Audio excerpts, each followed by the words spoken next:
Muy bien, mis hermanos, ahora sí ya. Después de estar platicando antes de algunas cosas, muy formalmente damos la bienvenida a quienes estamos aquí de manera presencial en el Centro Evangélico Maranata, en la zona centro del estado de Veracruz, en la ciudad de Orizaba, en México. Damos la bienvenida formal porque abrimos transmisión a través de Facebook y muchas de las veces llegan a la transmisión hermanos y amigos de otros lugares del país o fuera del país y nos gustaría que nos identificaran porque tal vez alguno de ellos en algún momento pudiera regalarnos una oración en favor del ministerio que tenemos en este lugar. Estamos en el estudio dominical del grupo de adultos. Hoy, hermanos, estamos aperturando una nueva serie de temas. Si recuerdan, solo para que nos quede ya el recuerdo agradable de lo que aprendimos, en la primera etapa de entrada del año, los primeros 2 meses, nuestro tema fue una generación autocomplaciente. Y aprendimos que la única forma de derrotar a la autocomplacencia que está devorando a las iglesias es siendo generosos en muchas áreas. No tiene que ver exclusivamente con lo económico, nos quedó bastante claro. Y gracias, hermanos, porque por el testimonio de muchos de ustedes con quien yo he charlado, me he dado cuenta que sí nos hacía falta estudiar esto. Y muchos hermanos, según me han platicado y lo mejor lo han demostrado, están empezando a cambiar ciertas conductas con la idea de desarrollar un poco más la generosidad en su corazón. A partir de hoy empezamos nuevos temas. El tema general se llama Preguntas que el mundo hace. Ese es el título, Preguntas que el mundo hace. Pero si lo queremos ver de una manera mucho más concisa, más reducida, básicamente lo que estaremos haciendo es estudiar apologética. Cuando usted escuche la palabra apologética y no le suene muy conocida, no se preocupe, mire, se la quiero explicar. En el mundo del cristianismo, y eso también tiene que ver en el mundo de la religión en general, la palabra apologética es una palabra de uso muy común. Incluso, tal vez, ustedes habrán escuchado que en las noticias algunos comunicadores dicen cosas como, es que eso es una apología de la violencia. Es la palabra apologética. Básicamente la palabra apologética quiere decir defender, hacer defensa, eso es apologética. Bien, si lo aplicamos en el mundo cristiano, por deducción lógica, si decimos apologética sería defender la fe nuestra, ante las personas que cuestionan nuestra fe. Ahora, hermanos, por favor, quítense ya de su cabeza el temor a ser cuestionados en su fe.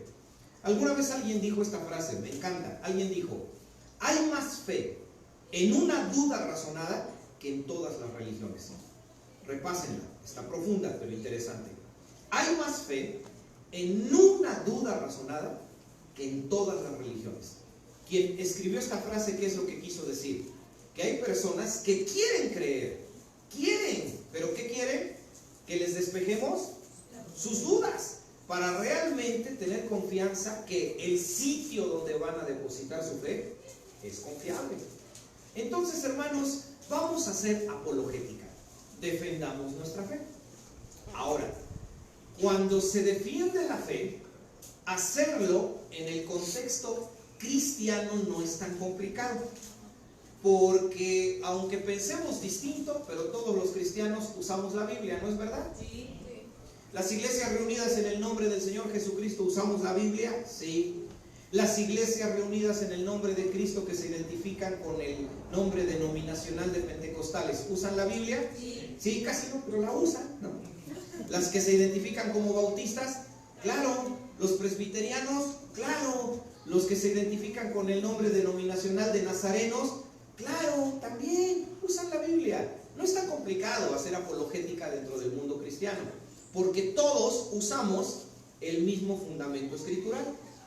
Pero si usted va afuera del cristianismo y usted habla con una persona que no es cristiana y usted le dice, quiero defender mi fe, mira lo que dice la Biblia, ¿qué es lo primero que le dicen? No me saques la Biblia, es invento de hombres, ni saben quién la escribió ni cuánto la escribió y está llena de errores. No es tan sencillo, ¿sí me entienden? No es tan fácil. Hay contradicciones en la Biblia. ¿Hay algo más que nos digan? Allá atrás creo el doctor Alonso levantó la mano. No, ok. Hay mucha duda.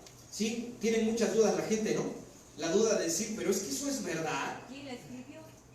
Fueron hombres como tú y como yo. Es eso. No es que la ley. Sí, los que la leen se vuelven locos, y aunque usted no lo quiera creer, hasta hace 70, 80 años, ese era un argumento muy común desde el púlpito católico, donde el sacerdote católico le decía a la gente, no, la Biblia no se lee, porque los que la leen se vuelven locos. Mis hermanos, vamos a hacer apologética, pero yo quiero que hagamos apologética para adentro, para nosotros, pero también para afuera. Sí, claro, defender nuestra fe, pero con argumentos, ¿por qué no? Los propios argumentos filosóficos y científicos que el mundo usa, ¿por qué no? Entremos a los terrenos del mundo. ¿Usted cree que la Biblia es la palabra de Dios? Yo sí lo creo. ¿Usted cree que fue inspirada por Dios? Yo lo creo. ¿Usted cree que en la palabra de Dios, en la Biblia, está la verdad? Yo lo creo. Entonces, si está la verdad, estemos dentro o fuera de la iglesia, no deja de ser la verdad. Vamos a usarla. Pero vamos a usarla en los terrenos que a veces el mundo nos plantea. Contestémosles en sus propios argumentos. ¿Por qué no? Descubramos esa fe que está escondida detrás de las posturas escépticas, detrás de esas posturas a veces hasta severas y críticas. Hay más fe escondida ahí de las que ustedes se imaginan. Así que, hermanos, hoy vemos el primer tema apologético. ¿Quién creó a Dios? Es pregunta. ¿Quién creó a Dios? ¿Te has planteado esa pregunta? ¿Alguna vez te has puesto a pensar? Bueno, está bien, Dios creó todo, está bien, hasta ahí lo entiendo, pero ¿y Él quién lo creó? ¿Cómo responder a una pregunta así? ¿Hay respuesta? No hay respuesta, porque la gente que no conoce a Dios, cuando uno les dice que Dios creó al mundo, se plantan frente a nosotros y nos dice, sí, pero ¿quién creó a tu Dios? ¡Ah, te agarré! ¿Realmente nos agarraron? O sea, ¿qué es lo que tenemos que contestar? Mis hermanos, el tema que estamos compartiendo, recuerden, más tarde, ustedes pueden encontrarlo en Facebook, busquen la cuenta Miguel Montoro P o la página Miguel Montoro, solamente así, y ahí ustedes van a poder ver el estudio. O si alguien gusta, entren a YouTube, donde yo tengo un canal de videos con este logotipo, suscríbanse por favor, y ahí mismo, más tardecito también, va a estar compartido este video. Entremos en materia. ¿Quién creó a Dios? ¿Qué vamos a hacer? Primero, vamos a ver un antecedente. O sea, primero, para que me entiendan, vamos a ver algo que la Biblia dice. Segundo, después vamos a analizar la pregunta, ¿quién creó a Dios? Y vamos a dar dos respuestas. Y segundo, presentaremos nuestros argumentos apologéticos para dar la respuesta. Si están listos, nos arrancamos. Quiero terminar en punto de 1:20 para que dejemos por lo menos 10 minutos para cualquier duda o pregunta que usted tuviera. No sé, a lo mejor alguien se levanta de acá y dice, ay, creo que yo ya me hice ateo. Vamos a ver, esperemos que no suceda así. Muy bien, comencemos, mis hermanos. Primero, lo que vamos a comenzar primero es con un antecedente. Eso es lo primero. Les aparece ahí en la pantalla. Antecedente. El antecedente que yo quiero compartir con ustedes tiene que ver con esto que está aquí. Se los voy a explicar. Primero, si usted quiere ir a la Biblia a buscar respuestas a la pregunta ¿quién creó a Dios? Va a estar muy complicado. ¿Por qué? Porque es muy importante que entendamos que para la Biblia no es un libro que fue escrito para comprobar si Dios existe. La Biblia fue escrita para conocer la voluntad de un Dios que la Biblia ya da por sentado que existe. ¿Cómo comienza la Biblia? En el principio creó Dios. La Biblia no nos dice nada antes de en el principio. La Biblia arranca con la generación del espacio-tiempo, pero Dios no quiso revelarnos nada detrás de ello.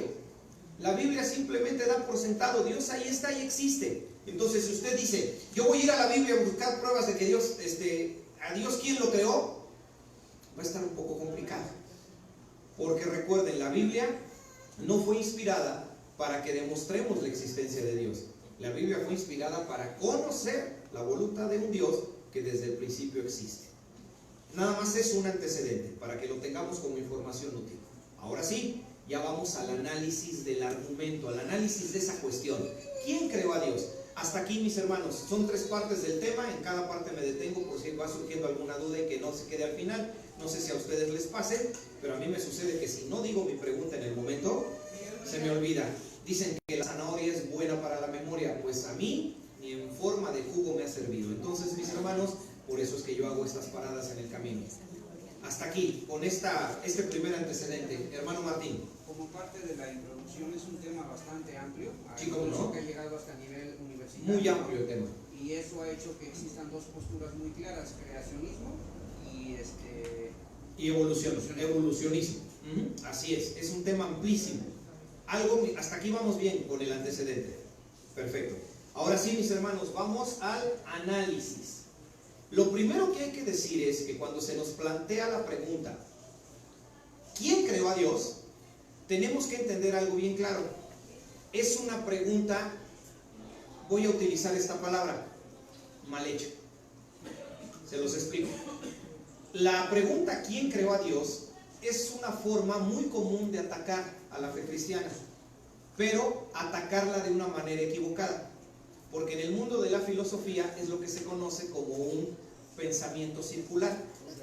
¿Qué significa un pensamiento circular? Que yo se les estoy ilustrando a través de esta rueda. Un pensamiento circular se le llama a una cuestión que no tiene una respuesta y que solamente da vueltas y vueltas y vueltas y vueltas, pero nunca ofrece una respuesta. El planteamiento ¿quién creó a Dios? Es una respuesta circular y, por cierto, muy mal planteada, intencionalmente mal planteada, para parecer que nos lleva a un callejón sin salida, pero realmente a quien lleva a un callejón sin salida es a quien la está planteando. Se los explico. Me coloco aquí.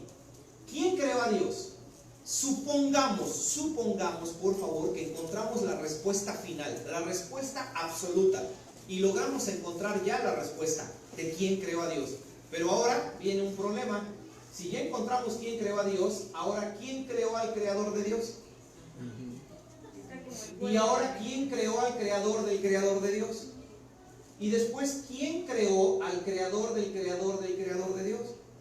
Y si ya encontramos a este, y ahora ¿quién creó al creador del creador del creador del creador de Dios? Es un argumento circular, intencionalmente mal planteado. ¿Por qué? Porque simplemente es un argumento a medias, es un planteamiento a medias, es una aseveración que está solamente, para que me entiendan, planteada con la mitad. Es una pregunta que se quedó a medias y que está mal planteada. Es un planteamiento circular. Eso es lo primero que hay que entender a la hora de analizar el argumento. Es un planteamiento circular. Eso le hace perder su validez.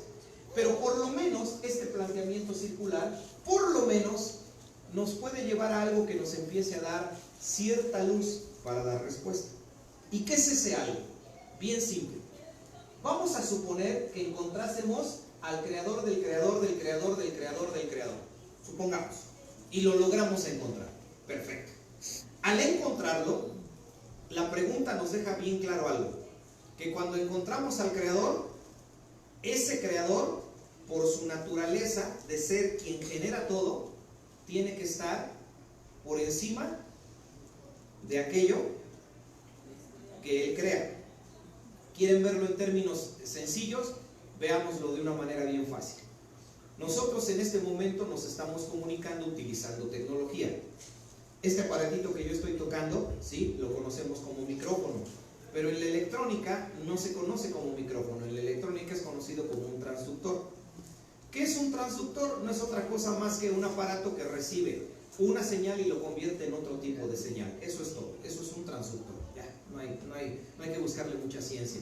Y estamos utilizando este transductor, estamos utilizando el proyector, una computadora, estamos transmitiendo a través de un teléfono que hoy le llaman al teléfono inteligente, etcétera, etcétera. Eso que nosotros estamos usando, ¿quién lo creó? El hombre. El hombre. Aplicando tecnología y conocimiento, el hombre lo creó. Eso quiere decir que el hombre está por encima o por debajo de su creación. Por encima. Está por encima. ¿Sí me entienden? Siempre lo que es creado no puede estar al nivel de lo que lo crea. Ay, pero es que las computadoras hoy ya hacen todo. Sí, porque nosotros las hemos creado con la velocidad suficiente para hacerlo.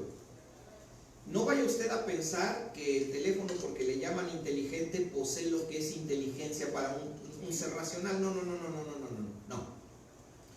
nos debe quedar algo muy bien claro, hermanos.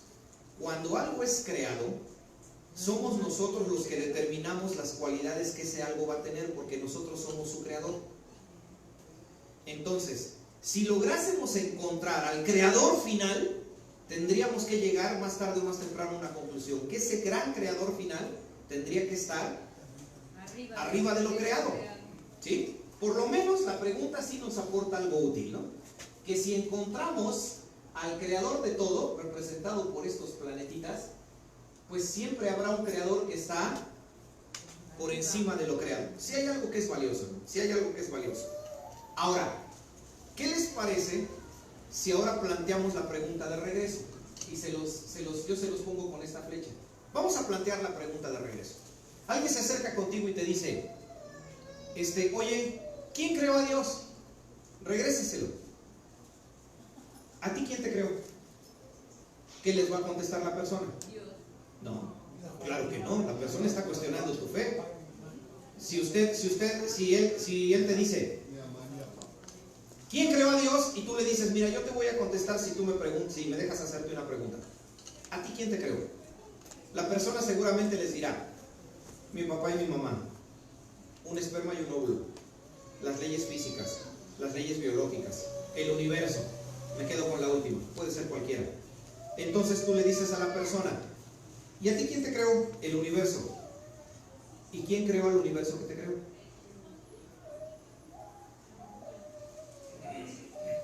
Las leyes, el universo se creó de la nada solito. ¿Y quién creó las leyes De la nada. que permitieron que el universo se creara de la nada?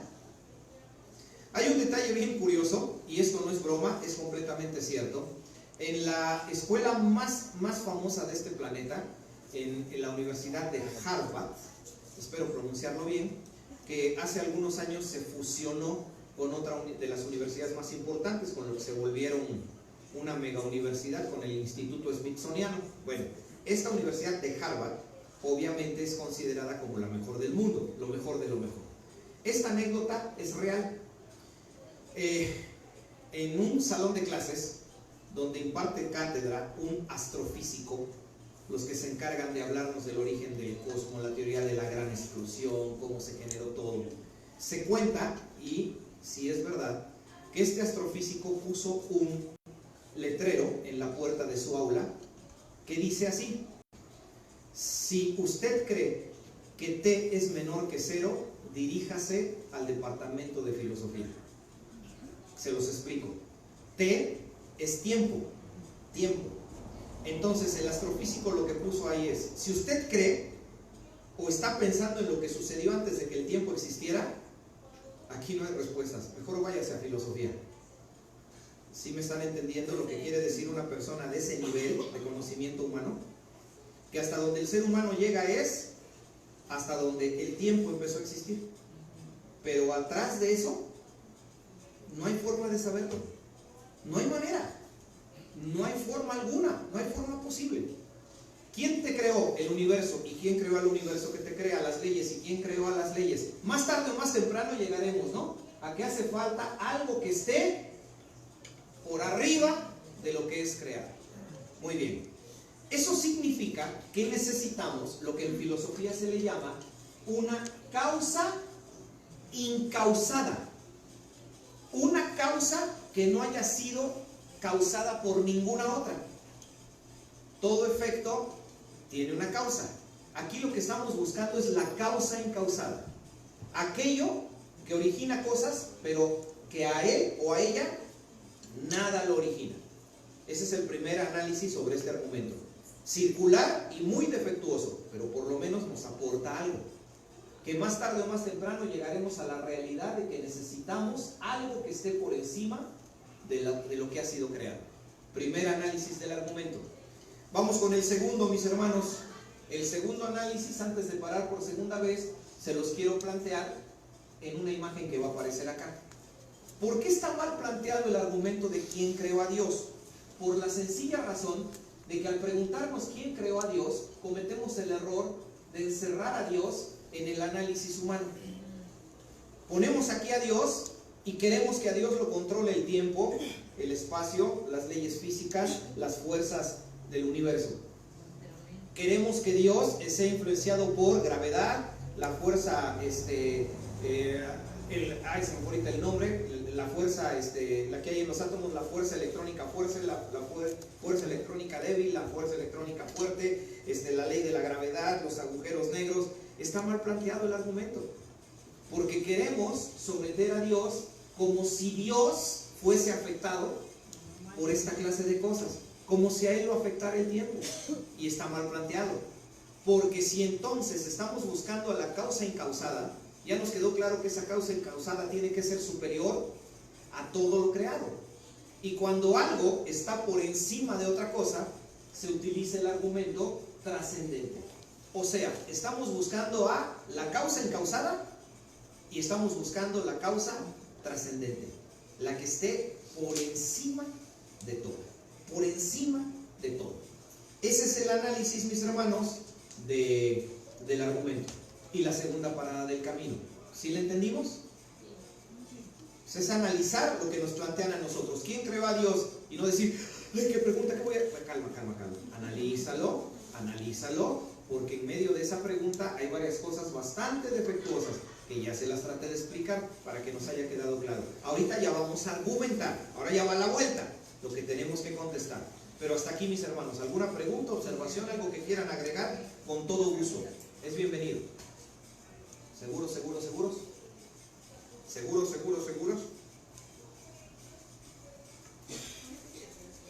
Muchas de las veces, acuérdense, no preguntamos porque decimos, es que siento que si pregunto como que no voy a saber qué preguntar. No, mis hermanos, cualquier pregunta que sea planteada va a tener su valor, ¿no?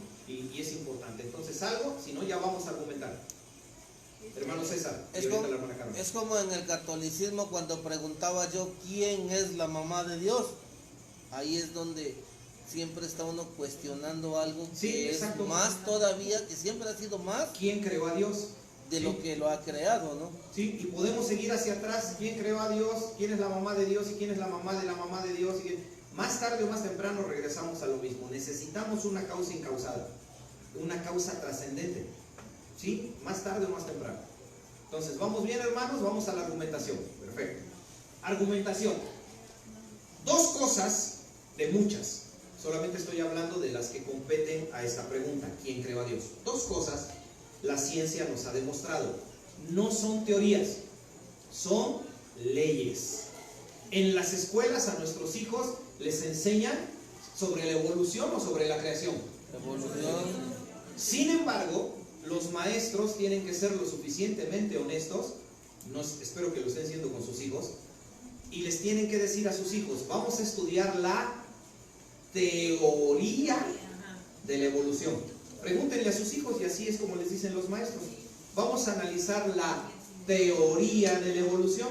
La dulcería de la iglesia, porque tenemos personas que no forman parte de esta iglesia, la dulcería de la iglesia nos regala algunas cositas que yo regalo haciendo algunas preguntas. La teoría de la evolución, dicen en las escuelas. ¿Por qué se le dice teoría? ¿Qué es una teoría? ¿Qué diferencia hay entre una teoría y una ley? Dos respuestas, ya vi las manos allá. Una teoría es algo que creen que es, pero que todavía no tiene base científica. Exacto. Una teoría es algo que se cree, que es posible. Muy bien, ¿qué más? Lo mismo. Solo tiene preguntas, pero no se le encuentran las respuestas. La teoría plantea preguntas, pero no tiene respuestas. Mi hermano César, me ayudas dándole aquí a Jesús sus cacahuates. Una teoría no ha sido comprobada. No ha sido comprobada. ¿Sí? ¿Ya me entendieron? No ha sido comprobada. Ya, eso es todo. Han visto en Facebook que aparecen noticias como se descubrió que en un agujero negro pasa esto.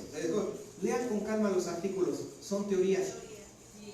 No es nada comprobado, hermano Martín. La ley no, ¿no habla de la ley? Sí, obvio, la ley es lo contrario. Lo que ya fue total, completa y absolutamente comprobado. En este caso, casi normalmente es por alguna institución importante o por alguna ciencia, ¿no? Sí, no, ya. La Sí. ciencia ya lo corroboró, ya hubo experimentación, ya se volvió a reexperimentar y bajo distintas condiciones el resultado siempre es el mismo. ¿Sí? Por eso es que la gravedad se le conoce como la Ley de la gravedad. O sea, brinca de un lugar alto y terminas aplastado. Hazlo al nivel del mar, hazlo en el pico más alto del planeta, hazlo en el clima más caluroso o hazlo en un clima polar, pero vas a caer de arriba hacia el centro del planeta. Es una ley, ¿ya me entendieron? Con cualquier objeto va a suceder. Es una ley. Entonces, si algo nos ha enseñado la ciencia, son dos leyes que nos son útiles. En pantalla aparece la primera. Primero, todas las cosas que comienzan a existir tuvieron una causa. Es ley. En verdad, es ley. Cualquier ciencia, la dinámica, la electrónica, la electricidad, el magnetismo, la física cuántica, la mecánica cuántica, sígale por donde quiera. Todas observan una ley. Todas las cosas que comienzan a existir tuvieron una causa. A ver, repase usted la ley en su cabeza. Todas las cosas que comienzan a existir, por puro pensamiento lógico, esto que es una ley, ¿es verdad? Sí, ¿verdad? Analícenlo. Sí, analícenlo. Todas las cosas que comienzan a existir tuvieron una causa. Ay, cómo amo a mi esposa. Pero no naciste amándola, ¿no? Ese amor que empezó tuvo una causa. ¿O no? Sí. Sí, ¿no? Es que un día coincidimos en el mismo trabajo y vi sus ojos. Yo no supe qué hacer. Tuvo una causa. Cualquier cosa que comienza a existir es una ley universal, tuvo una causa. Contra esto no hay argumento posible, ni tampoco esto te lo puede debatir tu amigo que te está preguntando quién creó a Dios. Tiene que aceptarlo, es ley. Ahora, segunda cosa en cuanto a las leyes físicas que nos es útil para argumentar. Ya se las quité, aparece en pantalla. No, me regreso para acá.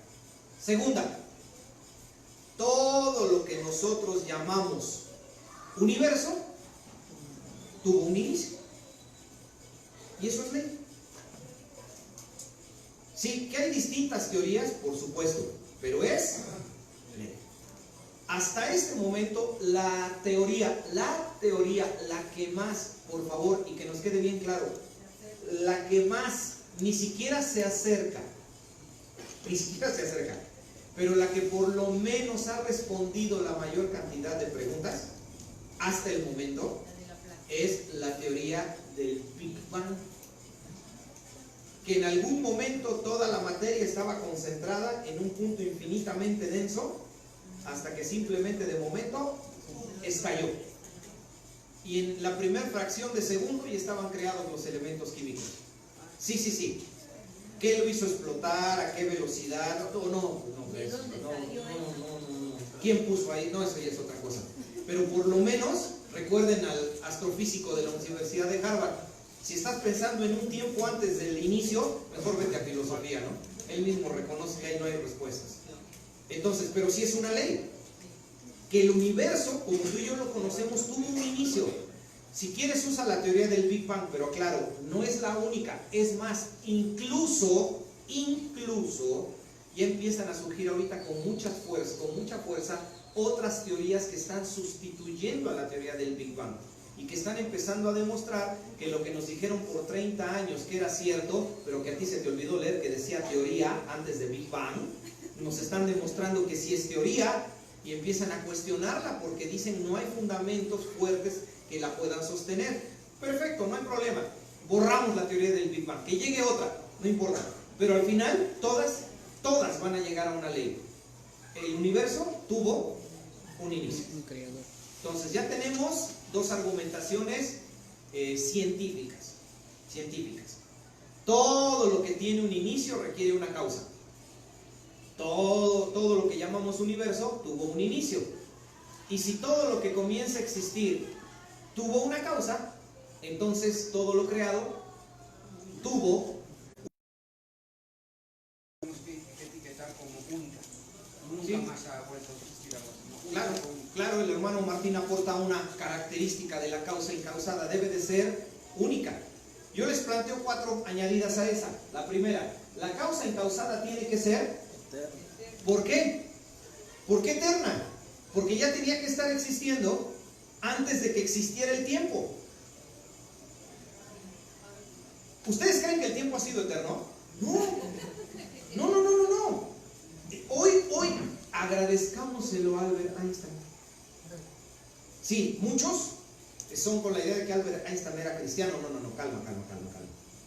Era creyente, Albert Einstein era creyente en un orden superior, pero él no lo definía como el Dios de la Biblia, ¿no? Ahora, ¿por qué fue útil Albert Einstein? Les voy a reducir un montón de los pensamientos de Albert Einstein en una sola idea. Antes de Albert Einstein, los científicos creían que si el universo desaparecía, el tiempo seguía existiendo. Después de Albert Einstein, se comprobó que si el universo fuera destruido, el tiempo también desaparecería. Entonces, ¿hacia qué punto vamos? Que la causa encausada tiene que ser eterna. Porque lean si quieren a Stephen Hawking, este famoso científico. ¿No vieron su película basada en su vida, La teoría del todo? Que pasó en una silla cuadrapléjico, no sé si sea la palabra, que nada más podía comunicarse a través de un aparatito electrónico, y así se pasó los últimos 50 años de su vida, y que se le considera, después de Albert Einstein, el físico más importante. Para que me entiendan, Albert Einstein fue el gran físico del siglo XX. Stephen Hawking es el físico más grande de lo que va del 21, para que más o menos entiendan el nivel de este hombre. Y él decía abiertamente que no cree en Dios. Pero ¿ya leyeron a Hawking? Yo ya lo leí. Su libro más famoso se llama Una breve historia del tiempo, y después sacó un condensado que se llama Una brevísima historia del tiempo. Leí Una brevísima historia del tiempo, y Hawking claramente, él en su reflexión habla de lo mismo que yo les decía del astrofísico de Harvard. Él es por lo menos honesto en reconocer que todo lo que se puede reflexionar llega hasta el momento en que todo inició, pero que el hecho de que no se tengan nociones de lo que sucedió antes deja abierta la posibilidad de un Dios creador, y así lo afirma en su libro. O sea, no entiendo por qué la gente lo ve como el ateo más peligroso del mundo. No, para nada. Lean a Hawking, para nada. Entonces, hasta ahora todo tuvo un inicio, y cuando haya sucedido ese inicio, aceptemos la teoría del Big Bang, por poner un ejemplo. Cuando se dio esa gran explosión, si es que esto fue cierto, en el mismo tiempo en que explotó y surgieron todos los elementos químicos, según la teoría, en ese momento también empezó el tiempo. En ese momento también empezó el tiempo. ¿Eso qué significa? Que la causa encausada tiene que ser eterna, porque ya existía antes de que el tiempo iniciara. Segundo, la causa encausada tiene que ser, no puede ser física. ¿Por qué? Porque ya existía antes de que lo físico existiera, y tiene que ser trascendente, ¿se acuerdan? La causa encausada tiene que ser inteligente para poder aportar diseño a lo que creó. Y hay diseño, no lo sabían. Les recomiendo un libro cristiano excelente, La firma de Dios, donde el autor lo que hace es buscar evidencias de diseño en la creación. ¿Y qué creen? No hay una, ni hay dos, hay millones. ¿Quieren un ejemplo de lo más conocido? Que se conoce, por cierto, desde hace cientos de años. No estoy hablando ni de 200, desde hace más años. Para que lo hagan en su casa y se entretengan. Tomen su medida exacta en su estatura, desde aquí hasta abajo, exacta. No se vale ponerse gorras ni incluyan el cabello. Exacto. Saquen su estatura en centímetros. ¿Alguien sabe su estatura en centímetros exacta? Sí. ¿Un ejemplo? 1.69. ¿Uno? 1.69. Que serían 169 centímetros, para dejarlo sin punto decimal, ¿no? Y en casa, tomen un metro y pónganse el metro en su ombliguito. Sí, en su ombliguito sexy, ahí. Y pongan hacia abajo el metro, o sea, písenlo con el pie y pónganselo acá en su ombliguito. No les puedo decir una cantidad porque dependiendo la estatura va a variar. Y dividan la cantidad más grande entre la cantidad pequeña. Y vean qué resultado les va a dar. Vean qué resultado les va a dar. Háganlo todos. No importa la estatura que tengas. No importa el país donde vivas. No importa que midas 2 metros o que apenas rebases el metro de estatura. No importa. La cantidad siempre es la misma.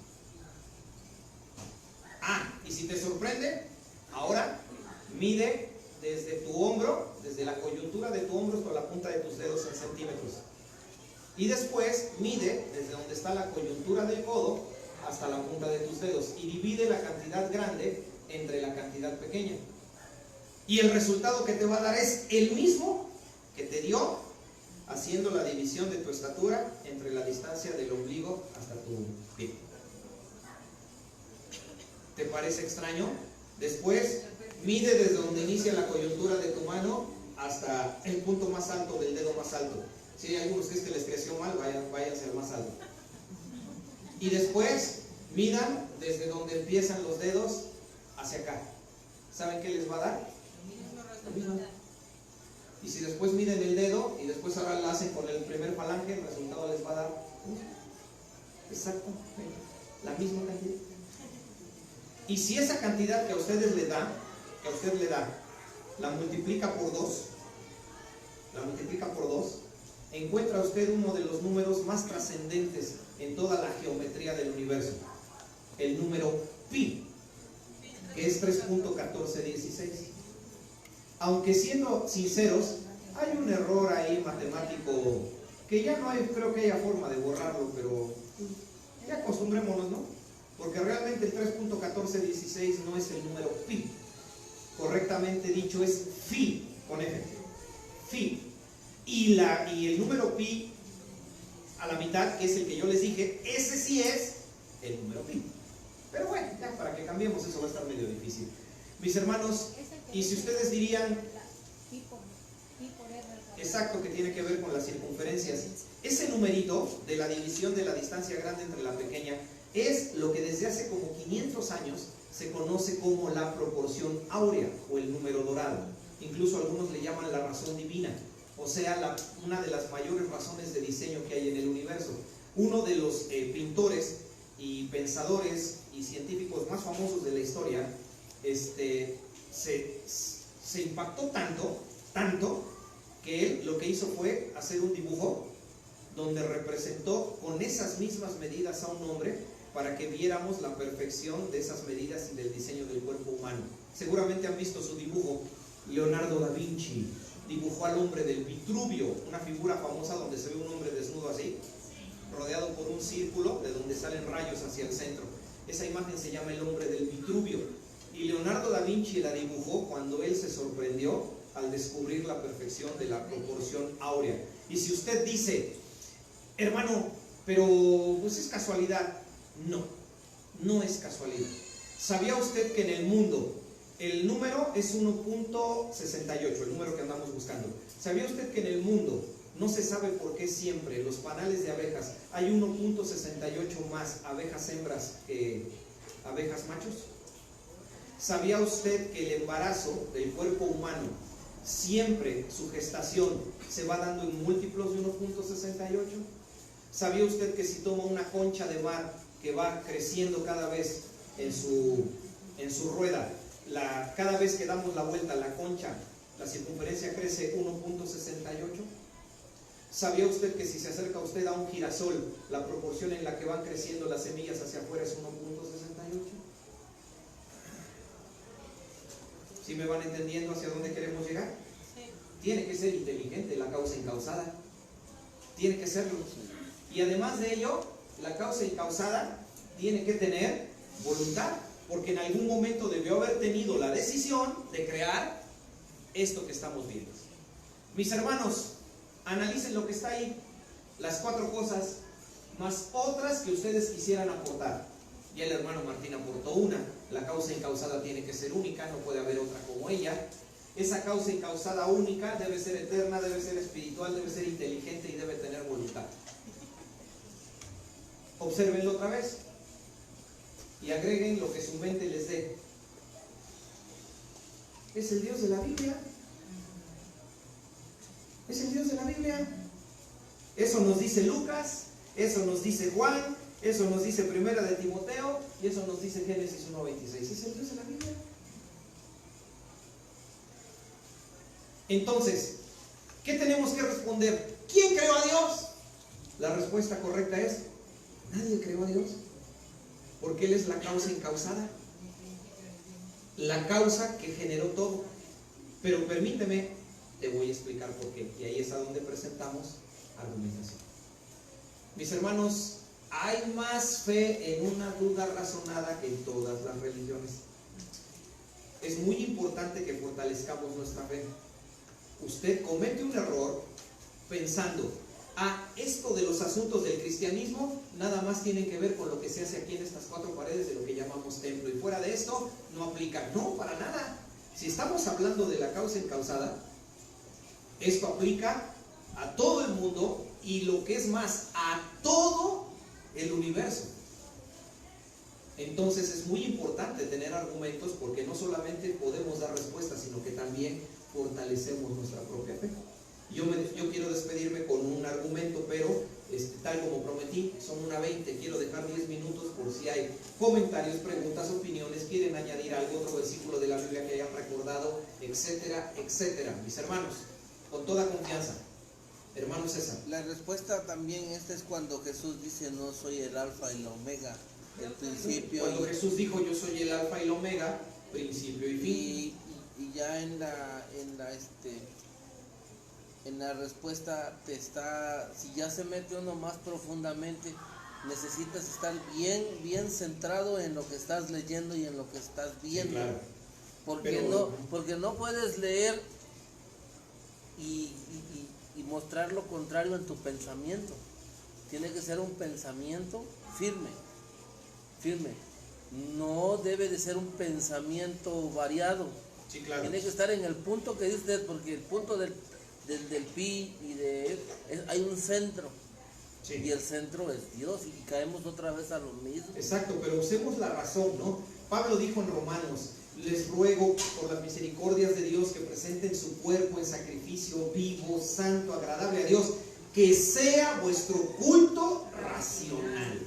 Dios no quiere que dejemos el cerebro en la puerta del templo.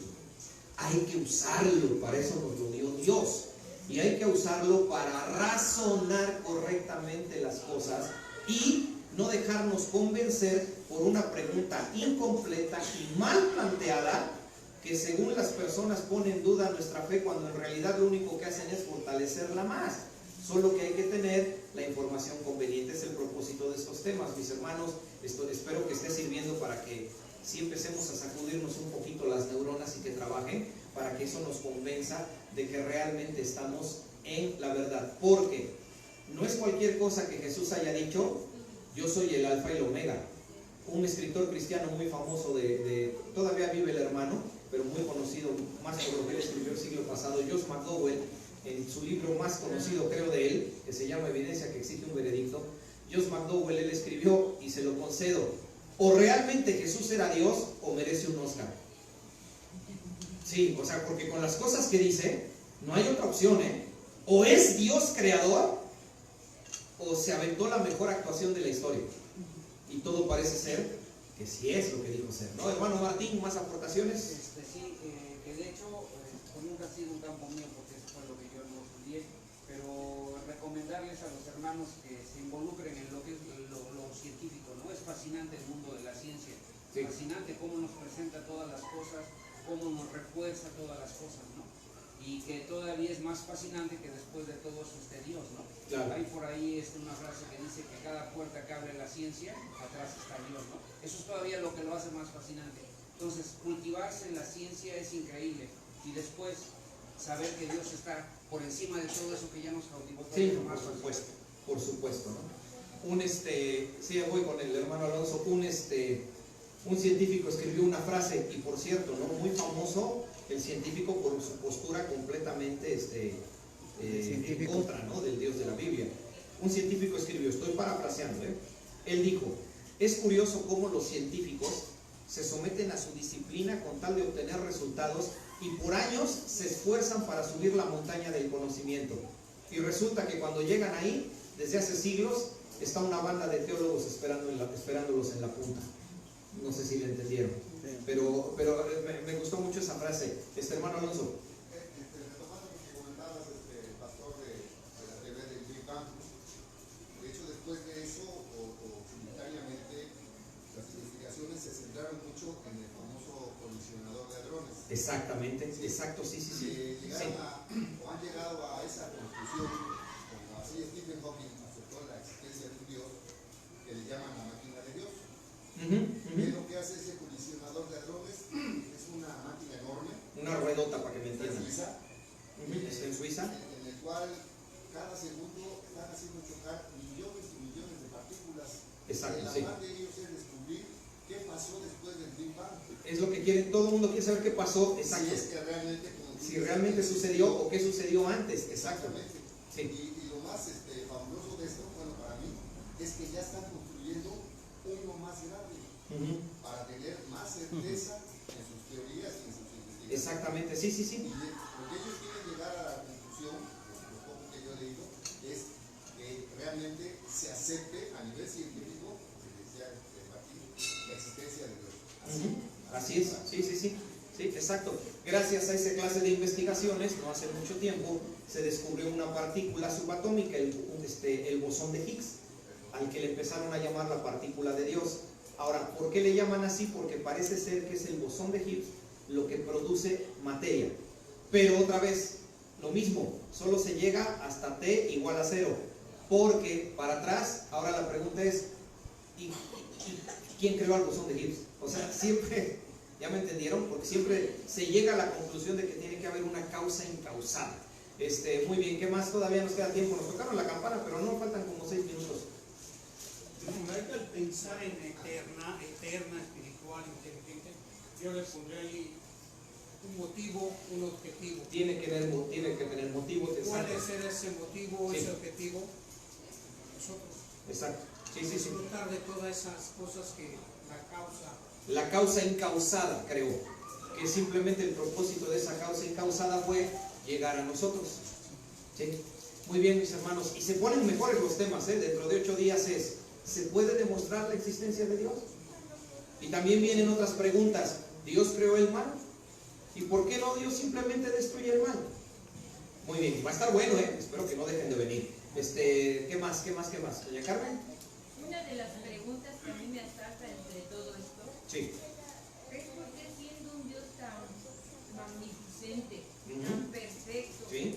tan Grandioso, asombroso. No se puede enclausar en una sola palabra. Sí.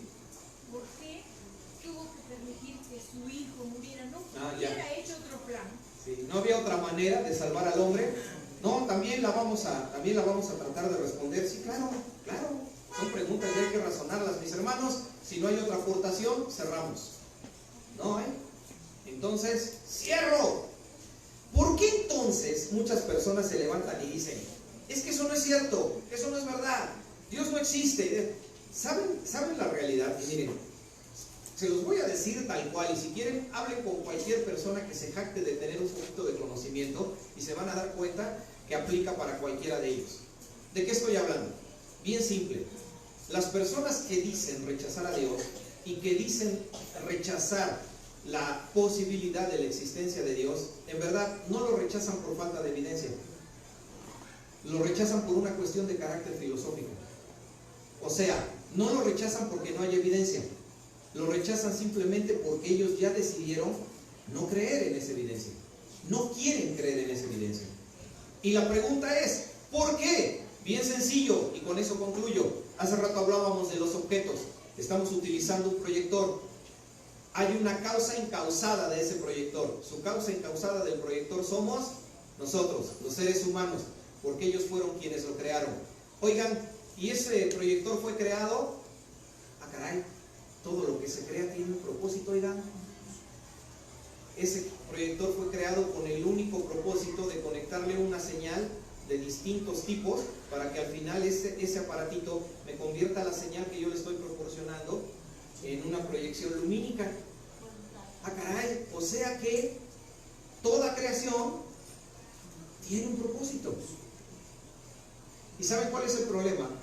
Que si toda creación tiene un propósito, entonces la causa incausada, que ya nos quedó claro que es el Dios de la Biblia, fíjense cómo lo dije, ¿eh? El Dios de la Biblia. Jamás dije el Dios de los católicos, el Dios de los cristianos, el Dios, no. El Dios de la Biblia. Eso significa que el Dios de la Biblia, que es la causa incausada, te creó con un propósito.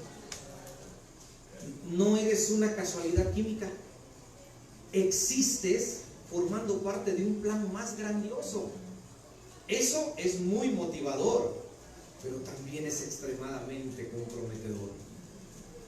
Porque algún día el Creador te puede demandar cuentas de qué hiciste con el propósito por el cual fuiste creado. Y toda esta gente que rechaza a Dios, ¿saben qué es lo que verdaderamente hay en el fondo de su negación? No quieren rendir cuentas de su vida. Ese es su verdadero propósito. No quieren pensar en alguien que les diga cómo actuar, cómo llevar su matrimonio, cómo conducirse, cómo vivir una vida moralmente buena. No les interesa. Ellos quieren hacer con su vida lo que quieran sin que nadie les ponga ninguna regla. Y para poder vivir así, tienes que sacar de la ecuación a Dios. Por eso es que son así. Entonces, mis hermanos, espero que haya sido aleccionador el tema, quién creó a Dios, y que ya tengamos respuesta, si Dios nos presta vida. Dentro de 8 días, ¿se puede demostrar que Dios existe? ¿Hay forma de hacerlo? Va a estar muy interesante. Cerramos con una oración, hermanos. Oremos. Señor, una oración, esta oración va en favor, creo que más allá de los que somos cristianos, creyentes en el Dios de la Biblia, imitadores de Cristo, sí quisiera yo, Señor, que la oración vaya un poco más allá, en favor de aquellos que no lo son, familiares, amigos, alguna persona que pase a través de la transmisión de Facebook y se detenga a verla unos minutos, personas que tenemos dentro de nuestras propias iglesias que se autonombran cristianas, Señor, y que tal vez están aquí, pero sin entender realmente el poder que tiene el llegar a la conclusión de que existe una causa incausada. Amado Señor, por ellos especialmente, abre su entendimiento, que les resplandezca la luz del Evangelio, la luz de la buena noticia. ¿Cuál es esa buena noticia? Que la causa incausada no creó esto para juzgarlo ni destruirlo. Él creó esto para amarlo y para tener una relación íntima que transforme a su criatura. Que lo podamos y que cualquiera pueda tomarlo en cuenta. Y los que ya hemos rendido nuestras rodillas ante la causa incausada, ahora la oración es pidiendo motivación. ¿Por qué? Porque yo no sé cuándo volvamos a reunirnos nuevamente, Señor, como iglesia, las distintas iglesias de este mundo. Es más, ni siquiera sabemos si para el día de mañana estaremos vivos con posibilidad de reunirnos. Pero el punto a reflexionar es este.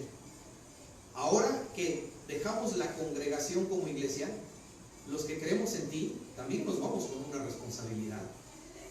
Fuimos creados con un propósito. Y si nos ponemos a pensar, entonces, la causa incausada, buscarlo y encontrar su propósito para el cual fui creado, en mi opinión, entonces se convierte en la más alta meta de vida para cualquier ser que viva en este planeta. Encontrar con qué propósito fui creado. Y eso es algo que no agrada a la mente soberbia de esta raza caída que quiere vivir en pecado sin rendirle cuentas a nadie.